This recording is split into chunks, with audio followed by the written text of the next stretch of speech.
하나님 말씀은 요한계시록 10장 1절입니다. 요한계시록 10장 1절, 11절까지 봉독하겠습니다.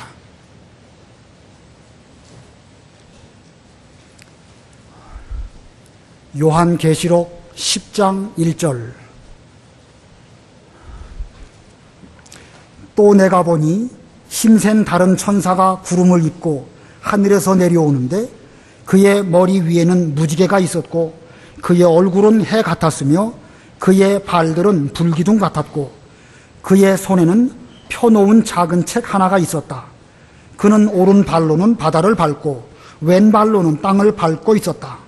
그가 사자가 울부짖는 것처럼 큰 소리로 외치니 7 우레가 그 소리를 내어 말하였고 7 우레가 말할 때 내가 기록하려고 하였다. 그때 내가 하늘에서 나오는 음성을 들으니 말하기를 그 7 우레가 말한 것들을 봉인하고 기록하지 마라 하였다.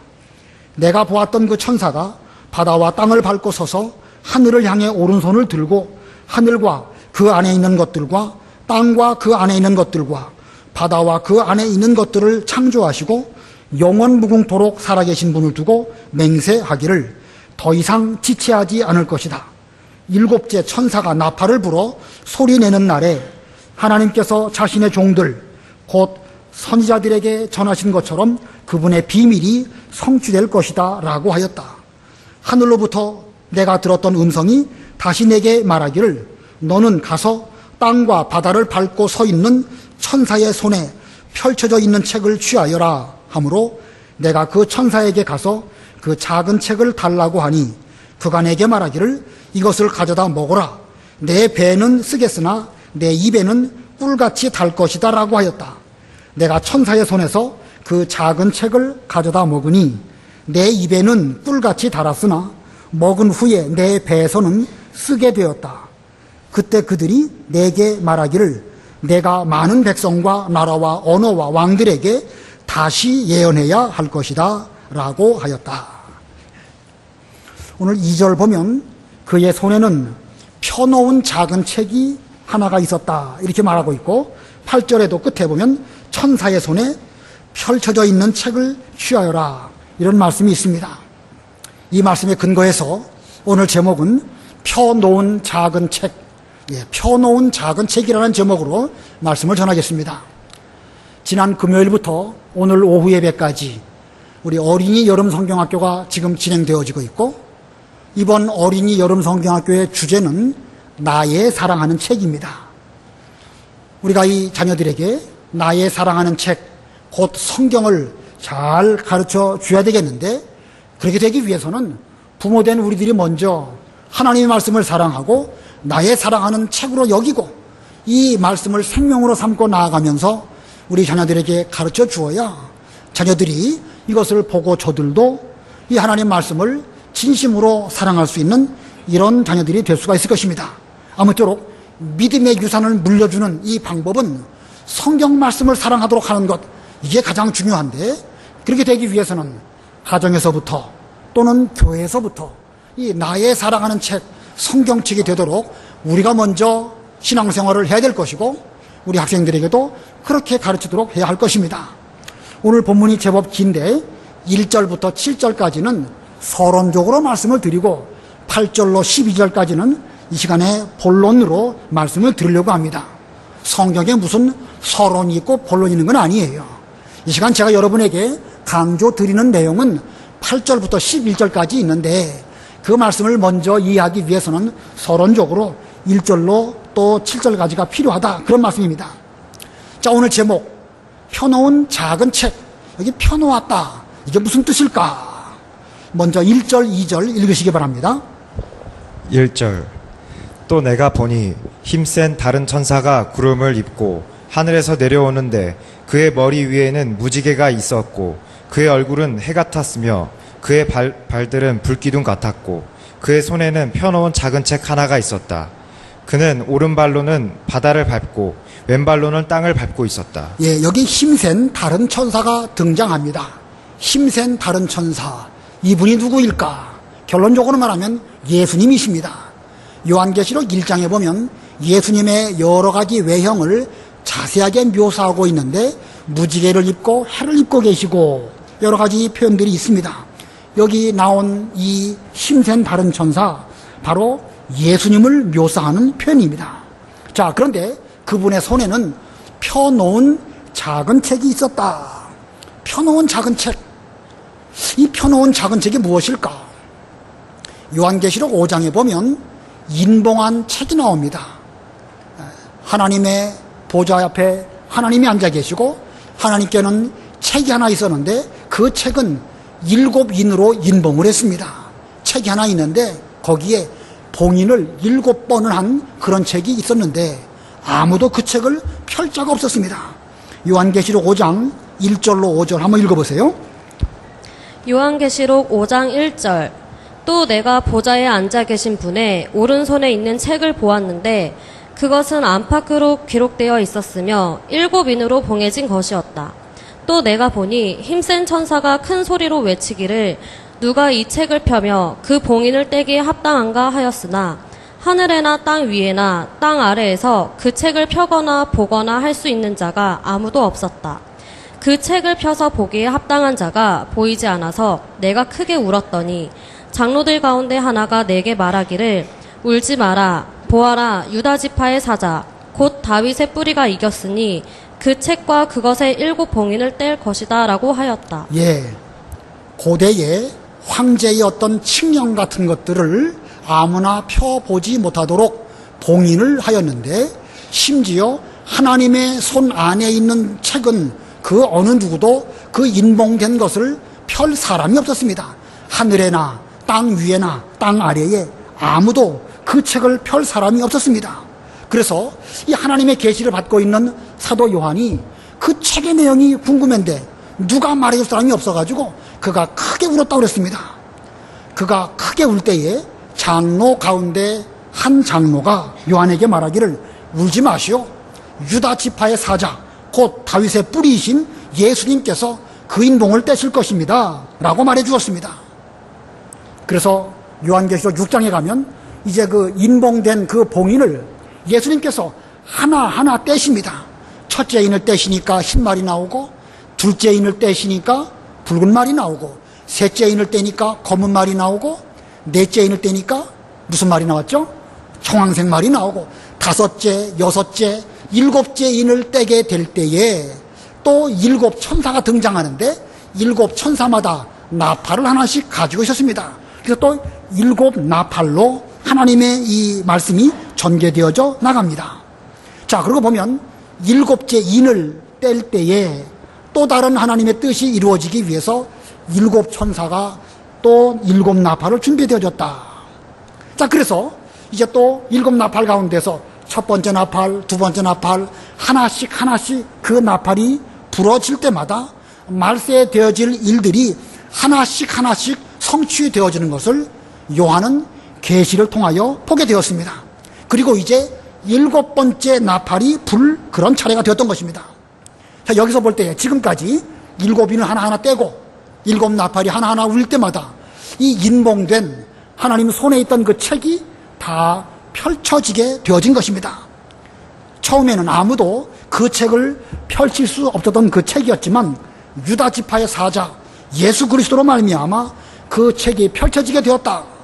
여기 펼쳐지게 되었다는 말은 그 계시의 말씀이 성취되었다 그런 뜻입니다. 그래서 그 책은 펼쳐지게 된 것입니다. 이 펴놓는다, 펴서 보여준다. 한문으로 그것을 계시라고 합니다. 계라는 말은 그 열 개자고 시자는 보일 시자입니다. 열어서 보여준다.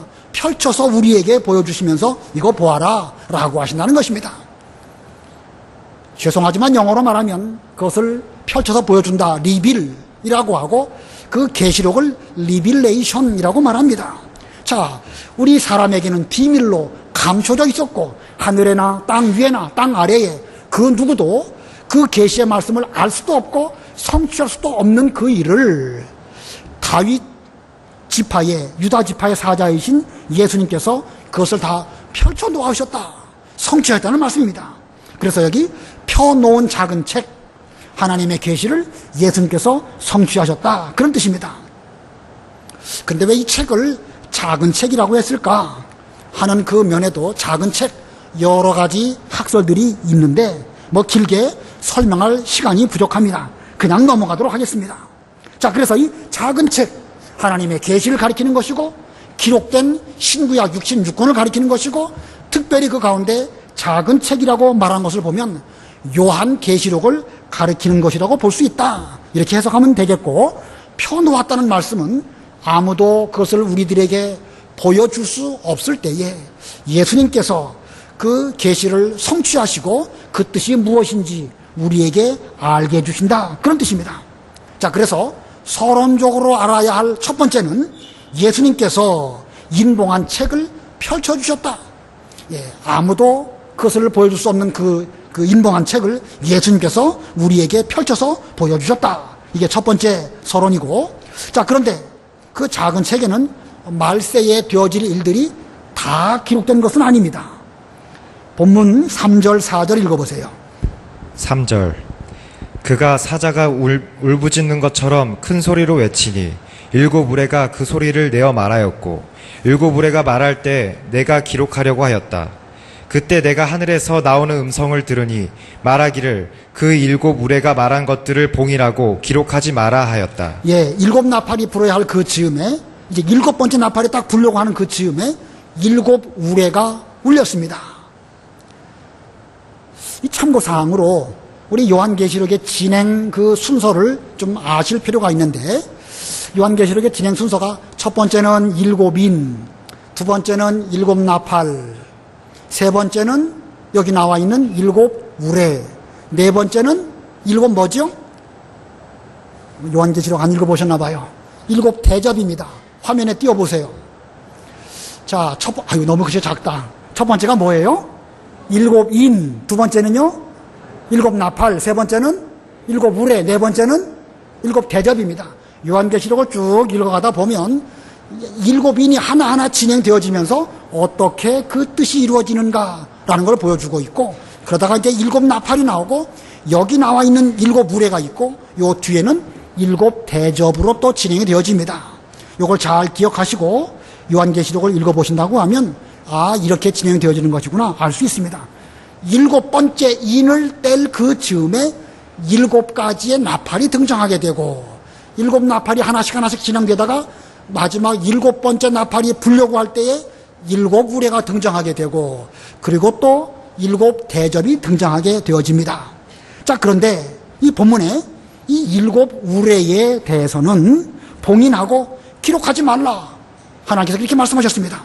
다시 말하면 일곱 우레에 관한 내용은 우리에게 알려주시지 아니하시고 펼친 책이 아니라 여전히 봉함되어 있기 때문에 우리는 그것이 무슨 내용인지 알 수가 없습니다. 좀 궁금하긴 궁금하죠? 궁금하긴 궁금하지만 하나님께서는 그것은 봉함하고 알게 하지 말아라, 그렇게 하셨습니다. 자, 이거 보면 우리 성경 신구약 66권은 하나님의 계시의 말씀이지만 하나님의 모든 계시를 다 기록한 거 아닙니다. 다만 우리 신앙생활에 꼭 필요한 부분에 대해서는 하나도 빠짐없이, 조금도 부족함이 없이 성경에 기록되어 있는 것입니다. 그러므로 우리는 성경 외에 있는 것들에 대해서 너무 지나치게 알려고 하면 그건 올바른 태도가 아닙니다. 일곱 우레에 대해서는 봉함하고 알려고 하지 말아라 하셨으니까 우리는 성경에 기록된 이 안에 내가 신앙생활에 필요한 모든 것들이 다 있고 거기는 조금도 부족하지 않다라는 사실을 똑바로 인식하고 우리는 모든 문제를 성경에서 답을 찾고 이 성경에 기록되지 않은 것들은 우리는 더 이상 알려고 하는 것은 올바른 태도가 아닙니다. 이런 면에서 신구약 66권은 우리의 신앙생활에 필요 충분합니다. 필요 충분하다, 이런 말 별로 안 쓰는 말이죠. 우리 수학 시간에 나오는 용어예요. 필요 충분 조건. 아무튼 그래도 이 필요 충분하다는 말 무슨 뜻인지 분명하게 이해가 되셨을 것입니다. 이 서론적으로 두 번째 기억할 것은요, 성경에는 우리 신앙에 필요한 만큼 충분하게 모든 것이 다 있습니다. 그러므로 어떤 문제가 있다, 나에게 지금 어떤 해결할 수 없는 어려운 것이 있다, 이 성경으로 돌아가서 자세하게 읽어보면서 어디에 답이 있을까 그 찾아보면 되는 것입니다. 그러나 성경에 없는 거, 그걸 지나치게 알려고 하는 것은 성경보다 더 나아가는 것이기 때문에 그것은 합당하지 않습니다. 예, 두 번째 서론으로 성경에는 우리 신앙에 필요한 모든 것은 충분하게 다 있다. 성경은 필요 충분하다. 그 다음에 세 번째 서론입니다. 5절로 7절 읽어보세요. 5절. 내가 보았던 그 천사가 바다와 땅을 밟고 서서 하늘을 향해 오른손을 들고 하늘과 그 안에 있는 것들과 땅과 그 안에 있는 것들과 바다와 그 안에 있는 것들을 창조하시고 영원 무궁토록 살아계신 분을 두고 맹세하기를 더 이상 지체하지 않을 것이다. 일곱째 천사가 나팔을 불어 소리내는 날에 하나님께서 자신의 종들 곧 선지자들에게 전하신 것처럼 그분의 비밀이 성취될 것이다 라고 하였다. 예, 손에 책을 들고 계신 분께서 오른손을 드시고 하늘에 계신 하나님을 향하여 맹세하시면서 말씀하십니다. 더 이상 지체하지 않을 것이다. 일곱째 나팔이 곧 불어서 하나님의 비밀이 성취될 것이다. 한마디로 말하면 시간이 없다는 것입니다. 시간이. 여기 8장 1절에 보면 반시 동안 고요한 내용이 나옵니다. 예, 이제 나팔을 불 때, 일곱 번째 봉인을 뗄 때엔 반시 동안 고요한 그런 상태가 됩니다. 그래도 반시 동안만큼은 시간적으로 여유가 있죠. 그러나 그 사이에 이제 일곱 나팔이 계속 불어져 가는 가운데에서 이제 일곱 번째 나팔이 불 그 즈음에는 더 이상 지체하지 않을 것이다. 시간이 없다. 이렇게 말씀하고 있습니다.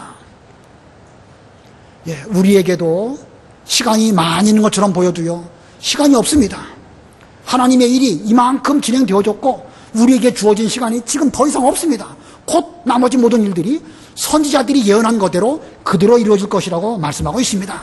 자, 여기까지가 서론입니다. 첫 번째 서론, 예수님께서 인봉하신 책을 펼치셨다. 두 번째 서론, 성경은 우리 신앙에 어떠하다?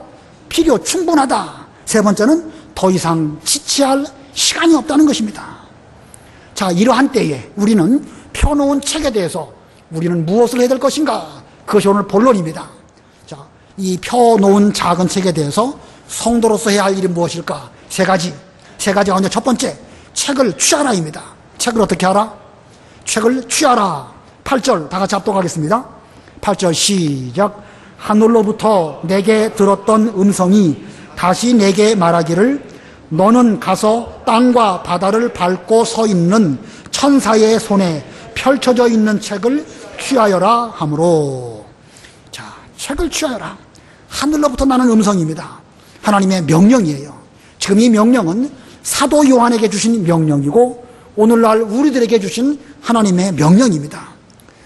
땅과 바다를 밟고 서 있는 천사, 바로 예수님인데 예수님의 손 안에 있는 펴놓은 작은 책을 취하라. 전에는 그것을 우리가 취할 수가 없었습니다. 봐도 몰랐어요. 봉함되어 있어가지고 이게 무슨 말씀인지 무슨 뜻인지 가르쳐 주어도 말하고 또 말해도 알 수 없었는데 이제는 주님께서 그 모든 것들을 다 펼쳐서 우리에게 보여주셨으니까 지금 그걸 취하라, 그런 뜻입니다. 예, 다시 한번 말씀드리면 전에는 봉함되어 있어서 아무도 그 책을 펼 수도 없고 알 수도 없는 가운데 있었지만 예수님께서 다 성취하셨고 다 보여주셨습니다. 이제 우리는 그것을 취해서 내 것으로 삼기만 하면 되는 거예요. 취하라는 거예요. 옛날 이사야 때에도 그 말씀을 말해 주어도 몰랐습니다. 이사야를 좀 보겠습니다. 이사야 29장 11절 12절 읽어보세요. 이사야 29장 11절 12절. 이사야 29장 11절. 그러므로 이 모든 말씀이 너희에게 봉인한 책의 말씀과 같아서 너희가 그를 아는 자에게 이것을 주며 읽어달라고 하면 그 사람이 이 책을 봉인되어 있어서 나는 읽을 수 없다 말할 것이며 너희가 그를 모르는 사람에게 이 책을 주며 읽어달라고 하여도 그 사람이 나는 그를 읽을 줄 모른다 말할 것이다. 예, 선지자의 말씀, 하나님의 계시를 글 잘 읽는 사람에게 주면서 이 책을 좀 나에게 읽어주시오 라고 말해도 그 사람은 말하기를 나는 글을 잘 읽기는 하지만 이 책에 봉인되어 있기 때문에 내가 무슨 뜻인지 말해줄 수가 없습니다. 이렇게 말할 것이고 글을 모르는 사람에게 또 이거 읽어주세요 말하면 그런 글을 모르니까 나는 글을 몰라서 그 책을 말해줄 수 없습니다 라고 말한다는 거예요. 다시 말하면 예전 시대에는 그를 알든 모르든 봉함되어져 있는 하나님의 비밀, 계시에 대해서 말해줄 사람이 없었어요. 그러나 그 모든 인봉된 것을 누가 띄쳤습니까? 예수님이 띄쳤습니다. 그러므로 이제 예수님이 펼쳐놓은 그 책, 우리는 취하게만 하면 되는 거예요. 어렵습니까? 어렵지 않지요. 주께서 다 성취했으니까 취하게만 하면 되는 거예요. 자, 그런데 옛날에는 또 왜 그 책을 취할 수 없었는가? 또 한 가지 이유가 있습니다. 그 또 한 가지 이유가 뭘까? 요한계시록 1장 3절 읽어보세요. 계시록 1장 3절. 요한계시록 1장 3절. 이 예언의 말씀들을 읽는 자와 듣는 자들과 그 안에 기록된 것들을 지키는 자들이 복이 있으니 이는 때가 가깝기 때문이다. 예, 이 예언의 말씀들, 곧 성경 말씀이고 이 작은 책인데 이 예언의 말씀을 읽는 자와 듣는 자들과 그 가운데 기록된 것을 지키는 자들은 복이 있다. 이렇게 말씀하고 있습니다. 자, 복 있는 사람, 읽는 자, 듣는 자들, 지키는 자들. 왜 읽는 자는 단수로 말하였고 듣고 지키는 자는 복수로 말하였을까? 쉽게 말하면 옛날 시대에는 성경책 값이 너무나 비싸서 아무나 그 성경책을 소유할 수 없었습니다. 그래서 안식일 날 회당에 가든지 예배당에 가면 어떤 한 사람이 그 성경을 읽는 사람이 있었고 여러 사람이 들었습니다. 잘 들을 때 그들은 저 비싼 책, 보고 싶어도 볼 수 없는 저 책, 이거 요긴한 말씀이니까 잘 듣고 그대로 가서 순종해야지 하면서 들었다는 것입니다. 자, 옛날에 종이가 없던 시대에 하나님의 말씀을 가죽에다가 기록을 했습니다. 양가죽에다가도 기록을 하고 소가죽에다가도 기록을 했습니다. 그래서 양피지, 우피지 이런 말을 씁니다. 모세오경, 창세기, 출애굽기, 레위기, 민수기, 신명기 이 5권을 예를 들어서 옛날 고대에 양피지에다가 쭉 기록해가지고 그걸 두루마리로 말아가지고 쌓아두었다고 하면 그 분량이 얼마나 될까요? 한번 모세오경을 다 기록을 해가지고 쌓아놓았다. 그 분량이 얼마나 될까? 한번 머릿속으로 상상해 보시기 바랍니다. 구약성경 39권 전부를 그 양피지에 기록을 해가지고 두루마리로 말아가지고 쌓아두었다. 그게 얼마나 될까? 신구약 66권을 다 그렇게 한다고 하면 그거 얼마나 될까? 엄청나게 많겠죠? 그걸 돈으로 친다고 하면 얼마나 될까요? 돈으로 친다고 하면. 이거 뭐 얼마 하는지는 성경에 없지요. 그러나 여러 가지 기록들을 참고해 보면 옛날 고대의 유대인들은 성경책 전부를 얻기 위해서는 좋은 포도원을 팔아야 살 수 있을 정도라고 합니다. 좋은 포도원 값이 오늘날 시가로 얼마나 할까? 그 뒤 중세 시대에 성경책 하나의 값을 성경책 하나를 사려면 집 3채를 팔아야 성경책 하나를 살 수 있었다고 합니다. 집 3채 요즘 시가로 치면 얼마나 될까요? 주락교 학생들만도 못하시네요. 주락교 학생들에게 물어보니까 자기네 집이 3억쯤 하는데 3채 팔면 그건 10억이라고 탁 답이 나오더라고요. 대략 그렇죠. 옛날로 돌아가서 본다고 하면 성경책 하나의 값이 10억이나 했다는 거예요. 물론 그 말씀 값으로 친다고 하면 10억보다 더 싸겠습니까? 훨씬 비싸지요. 그러니 그 말씀을 들을 때에 그들이 얼마나 귀를 쫑긋 세우고 잘 듣고 저 말씀을 할 수 있는 대로 마음에 새기려고 노력을 했고 그 말씀을 지키려고 순종하면서 그 가운데 기록된 것을 지키는 한 복이 있다고 하셨으니까 지키려고 노력을 했던 것입니다. 자, 이제 인쇄술이 발달해서 사람들은 개인적으로 다 성경책, 자기 성경책을 다 취할 수 있는 그런 시대가 되었습니다. 우리가 지금 다 성경책 갖고 있지만 제가 청년 때만 해도 성경책 그거 쉽지 않았습니다. 가죽으로 이 껍데기가 된 성경책은 비싸기도 하거니와 교회 와갖고 잘못 놓으면 누가 훔쳐가요. 여러 번 훔쳐간 적이 있었습니다. 어떤 신학생이 성경책 잃어버려가지고 얼마나 발을 동동 구르면서 안타까워하는 모습을 지금도 저는 기억하고 있습니다. 근데 지금은 어떻지요? 가죽으로 되고 지퍼도 달려있고 이 성경책을 인쇄한 종이는요 고급 중에도 최고급 종이로 기록된 성경책입니다. 그래서 이런 책이 지금 흔해도 너무 흔합니다. 이제는 훔쳐가지도 않습니다. 누가 좀 가져가서 보기를 원하는데 훔쳐가지도 않는 이런 시대가 되었습니다. 자, 그런데 하나님 말씀은 우리들에게 이 성경책을 좀 취하라고 명령하고 계십니다. 여러분은 여러분 성경책, 여러분 사랑하시는 성경책 다 한 권씩 가지고 계십니까? 자기 성경책 갖고 계신가요? 노인이 되면 메뚜기도 짐이 돼가지고 성경책 들고 오는 것도 힘들다고 그러시더라고요. 전에는 그런 말을 제가 들었을 때에 그까지 성경책 들고 가는 게 뭐가 힘들다고 그러시는가. 근데 아직은 뭐 제가 팔팔하지만 저도 조금 나이가 들어가면서 이렇게 연세 드시는 것이 이게 서글픈 것이 한이 없구나 느껴집니다. 예, 그런 분들은요, 저 교회 뒤에 비치되어 있는 성경책 이용하셔도 괜찮습니다. 그렇게 이용하셔도 돼요. 그러나 그렇지 않다고 하면 좀 자기 성경책 하나님 명령으로 취하라고 말씀하셨으니까 다 이 성경책, 자기 성경책 있어야 됩니다. 이 책이 오늘날 우리들에게 전해지기 위해서 얼마나 어려운 과정을 겪으면서 선지자들은 예언을 하고 그걸 양피지에 기록하고 보고 베끼고 그래가지고 우리에게까지 오게 되었습니다. 자, 아무도 이 계시를 펼쳐서 우리에게 보여줄 수 없을 때에 예수님께서 친히 오셔서 펼쳐서 보여주시고 이 말씀들을 다 성취하여 주셨습니다. 이제 우리는 이것을 취하게만 하면 되는 거예요. 자, 다 자기 성경책 하나씩 취하셔서 나의 사랑하는 책으로 이 성경을 삼으시기를 바랍니다. 그 다음에 두 번째, 자, 이 펴놓은 작은 책에 대해서 우리가 해야 할 일 두 번째, 책을 먹을 것입니다. 책을 먹어라. 본문 9절 10절 다 같이 합독하겠습니다. 9절 10절 시작. 내가 그 천사에게 가서 그 작은 책을 달라고 하니 그가 내게 말하기를 이것을 가져다 먹어라. 내 배에는 쓰겠으나 내 입에는 꿀같이 달 것이다 라고 하였다. 내가 천사의 손에서 그 작은 책을 가져다 먹으니 내 입에는 꿀같이 달았으나 먹은 후에 내 배에서는 쓰게 되었다. 하나님의 명령에 그 책을 취하여라 라고 하셨기 때문에 요한이 예수님에게 가서 그 책을 주십시오 라고 말씀드렸습니다. 그랬더니 예수님께서 이것을 가져다가 먹어라.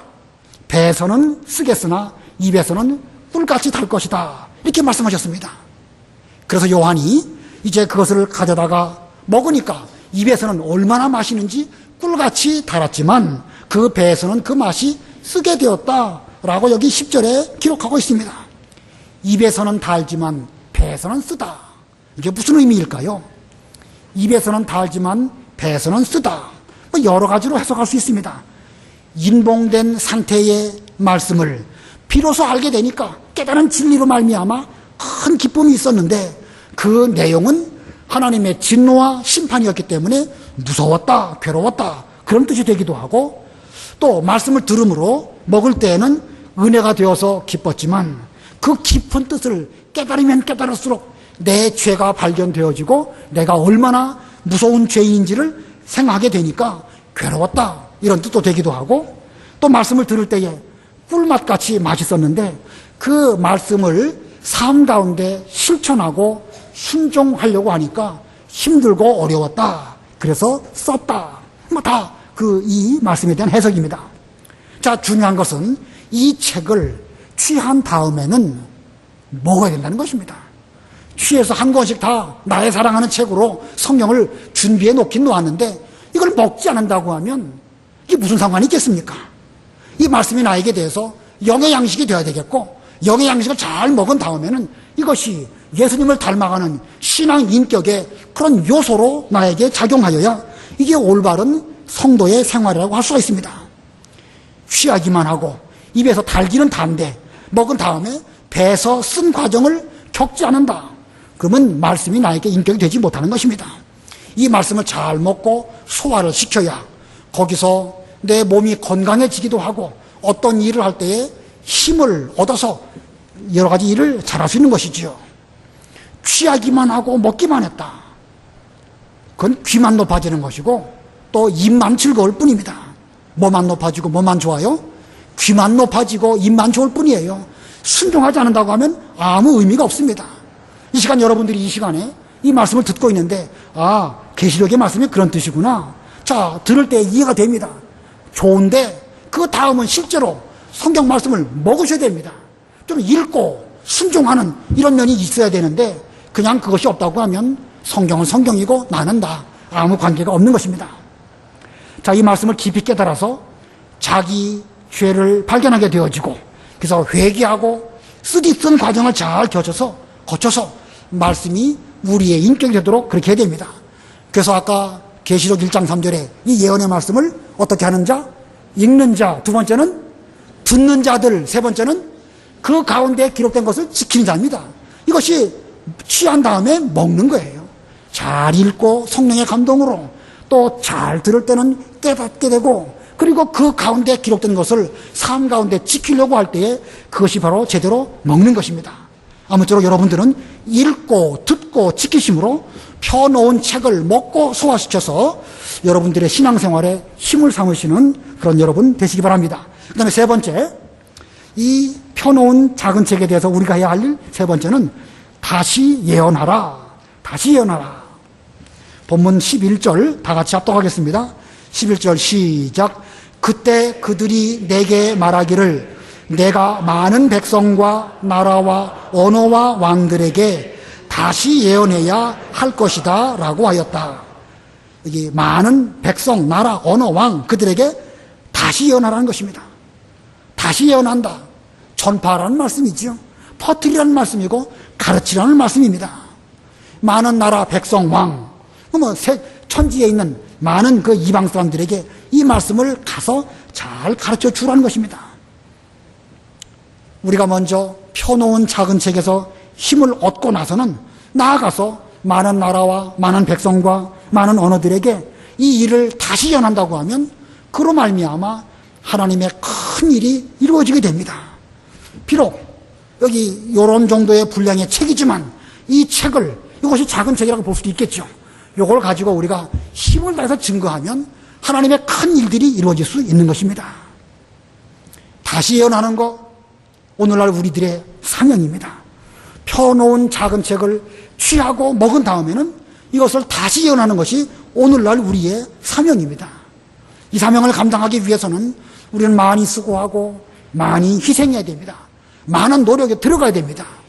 그러나 이 사명을 제대로 감당하지 못한다고 하면 하나님께서 우리에게 주셨던 은혜, 이 모든 것들을 도로 취하여 가실 수도 있습니다. 우리에게 중요한 사명을 주셨는데도 그 사명을 제대로 감당하지 못한다고 하면 우리에게 주셨던 은혜나 사명이나 직분을 도로 취하여 가실 수도 있습니다. 구약시대의 이스라엘 백성, 구약시대의 유대인들, 그들은 택한 백성입니다. 하나님은 그들에게 계시를 주셨습니다. 모세를 보내주셨고 이사야나 예레미야나 여러 선지자들을 통해서 앞으로 그리스도가 오실 것이다 라고 하는 이 예언의 말씀을 그들에게 주셨습니다. 그들은 어느 기간 동안 그 말씀을 잘 간직을 하기는 하였지만 궁극적으로 예수님이 오셨을 때에 그들은 다시 예언하는 그 일, 물론 부분적으로 잘한 예수님의 제자들이 있기는 있습니다. 그러나 민족적으로 볼 때는 그들은 다시 예언하는 그 일 감당하지 못했습니다. 그래서 오늘날 어떻죠? 오늘날 유대인들이 예수님을 잘 믿고 하나님의 택한 백성으로 신앙생활 잘하고 있습니까? 아닙니다. 그들은 하나님의 말씀과 상관없는 그런 민족이 되고 말았습니다. 오늘날 우리들에게도 다시 예언하라고 하시는 하나님의 명령이 있는데 이 명령을 수행하기 위해서 우리는 희생하고 봉사하고 최선을 다한다고 하면 계속 우리에게 많은 은혜를 베풀어 주실 것입니다. 그러나 다시 예언하라고 하신 이 말씀을 제대로 감당하지 못한다고 하면 우리에게 주셨던 은혜를 도로 거두어 가실 수도 있다는 사실, 우리는 두려운 말씀으로 잘 받고 마지막까지 최선을 다하는 이런 우리들이 되어야 됩니다. 자, 이와 같이 우리는 이 펴놓은 작은 책에 대해서 먼저는 어떻게 해야 된다고요? 취하고, 두 번째는 먹고, 세 번째는 다시 예언해야 됩니다. 이 같은 원리는 오늘 우리 시대뿐만 아니라 옛날 구약 시대의 에스겔 때에도 똑같은 명령이 있었습니다. 에스겔 말씀을 좀 읽어보겠습니다. 에스겔 2장 8절로 10절 읽어보세요. 에스겔 2장 8절. 너 인자야, 내가 내게 하란 말을 들어라.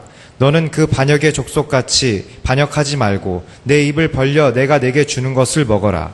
내가 보니 한 손에 내게 뻗쳤는데 그 안에 두루마리 책이 있었고 그분께서 그것을 내 앞에 펴시니 그 앞면과 뒷면에 글이 쓰여 있었는데 곧 애가와 탄식과 재앙이 기록되어 있었다. 하나님께서 에스겔 선지자에게 인자야, 너는 요 안팎에 써져 있는 이 두루마리 책 이거를 손을 뻗쳐서 가져라 이렇게 말씀하십니다. 그 다음 에스겔 3장 1절로 3절 읽어보세요. 에스겔 3장 1절. 그분께서 내게 말씀하시기를 인자야 내가 발견한 것을 먹어라. 내가 이 두루마리를 먹고 이스라엘 족속에게 가서 말하여라 하심으로 내가 입을 벌리자 그분께서 두루마리를 내게 먹이시고 내게 말씀하시기를 인자야 내가 내게 주는 이 두루마리를 내 배로 먹고 내 창자에 채워라 하시기에 내가 먹으니 그것이 내 입에 꿀같이 달았다. 예, 2장 끝에서는 취하라는 말씀으로 말씀하셨고 3장 1절로 3절에서는 먹어라라고 말씀하십니다. 에스겔이 그것을 먹었더니 입에서 달았다고 그랬습니다. 이 3장 4절 이후부터 쭉 읽어보면 다시 내가 먹은 그 말씀을 저 이스라엘 백성들에게 무슨 이방 나라가 아니라 이스라엘 민족에게 가서 말하라. 저들은 내 말을 듣지 않을 것이다. 그래도 너는 그들에게 전하라. 이렇게 말씀하십니다. 듣든지 아니 듣든지 이 말씀을 전하여라. 이렇게 말씀하고 있습니다. 이거 보면 에스겔 선지자가 포로 잡혀간 그 어려운 때에 그 말씀을 취하고 먹고 다시 예언하는 그런 사명을 잘 감당하는 선지자가 되었고 요한에게도 그와 같은 사명이 있었고 오늘날 우리들에게도 그와 같은 사명이 있습니다. 어린이 여름 성경학교가 오늘 오후 예배까지 계속되어지는데 이 어린이 여름 성경학교 우리가 깨달은 진리를 다시 저들에게 예언하는 것입니다. 내일부터 시작되는 중고등부 청년부 수련회 먼저 믿은 우리들이 이 예언의 말씀을 취하고 먹은 다음에 깨닫고 그것을 우리 학생들에게 잘 가르쳐서 다시 예언하는 기회입니다. 이 기회에 우리 자녀들도 빠짐없이 다 가서 다시 예언하는 그 말씀을 잘 듣고 취하고 먹을 수 있는 기회가 되어야 될 것이고 또 그 일을 위해서 책임을 맡은 목사님들이나 전사님들이나 가르치는 위치에 계신 분들은 이 사명을 잘 감당해서 어느 시대든지 취하고 먹고 다시 예언하는 이 일을 통해서 하나님의 구원 역사가 계속해서 이루어지는 이런 우리들이 되어야 되겠습니다. 기도하겠습니다.